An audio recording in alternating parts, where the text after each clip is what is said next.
The Grammy Awards represent the music industry's most prestigious night, where artists from across genres vie for recognition in categories that define careers and legacies. This year, the Album of the Year race stands out as particularly intense, featuring a trio of heavy hitters: Bad Bunny, Kendrick Lamar, and Lady Gaga.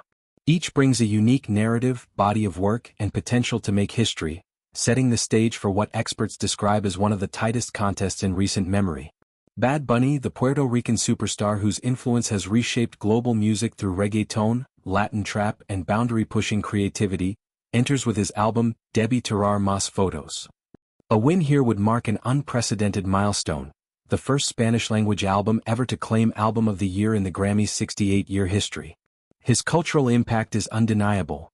As one of the most streamed artists worldwide, he commands massive loyalty from fans across Latin America and beyond.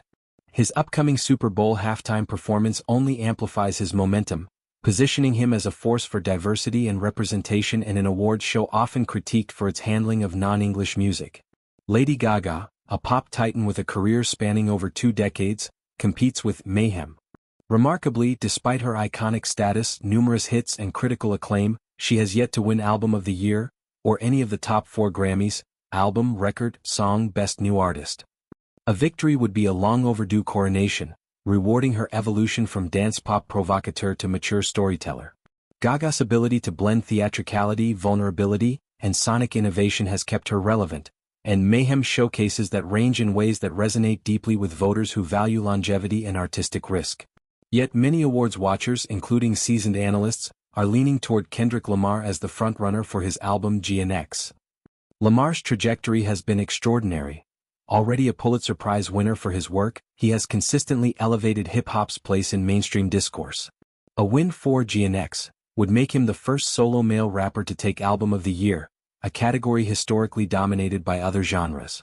Hip-hop has only seen 2 prior winners, Lauryn Hill as a solo female and Outkast as a duo, making this potential achievement a landmark for representation in rap. Lamar's recent momentum bolsters the case. Just a year earlier, he swept 5 Grammys for his single Not Like Us, a track that became a cultural phenomenon through its sharp lyricism and broad appeal. That success demonstrated his ability to dominate conversations, blending artistry with timeliness. Experts note that current events and industry sentiment could further tilt support his way, as voters often reward work that feels both innovative and resonant on a societal level. The tightness of the race cannot be overstated.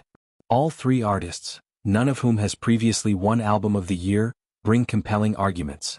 Bad Bunny's historic bid appeals to those pushing for inclusivity, Gaga's overdue recognition tugs at narratives of persistence.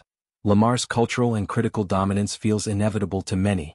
Analysts describe the category as super tight, with no clear lock but a slight edge to Lamar based on recent patterns and his ongoing influence. The ceremony itself adds to the drama. Hosted by Trevor Noah for what he has announced as his final time, the event promises performances and moments that could sway perceptions in real time.